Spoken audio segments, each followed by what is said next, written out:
In 1861, the United States did not just fall into a civil war.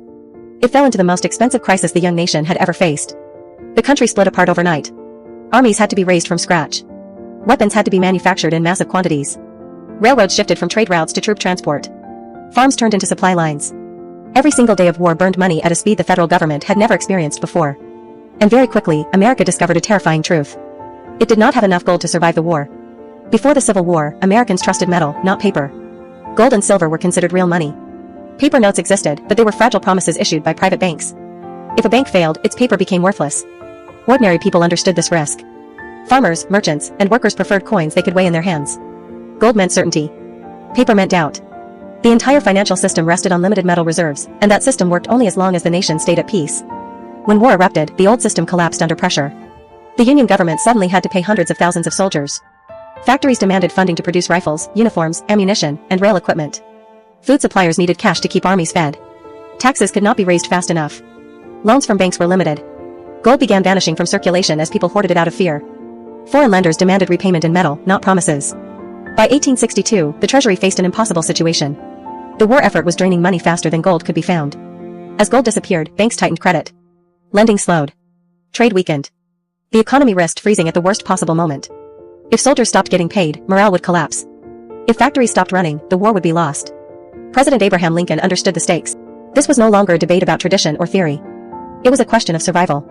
Either the government found a new way to fund the war, or the Union itself would collapse. In 1862, the United States crossed a line it had never crossed before.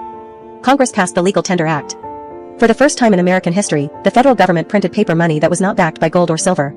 These bills were called greenbacks, named for the green ink on their backs. Their value did not come from metal. It came from law. The government declared them legal tender. People had to accept them for debts and payments. Trust replaced gold.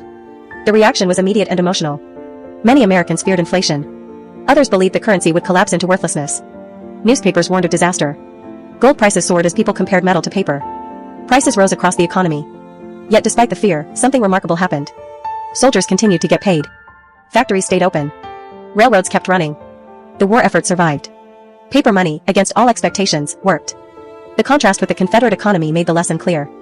The Confederacy also printed paper money, but without strong taxation, industry, or public trust, its currency collapsed into hyperinflation. Confederate bills became nearly worthless.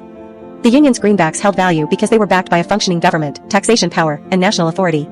Trust, not metal, proved to be the real foundation of money. Greenbacks sparked fierce legal battles after the war. Critics argued the Constitution never allowed paper money. Lawsuits reached the Supreme Court.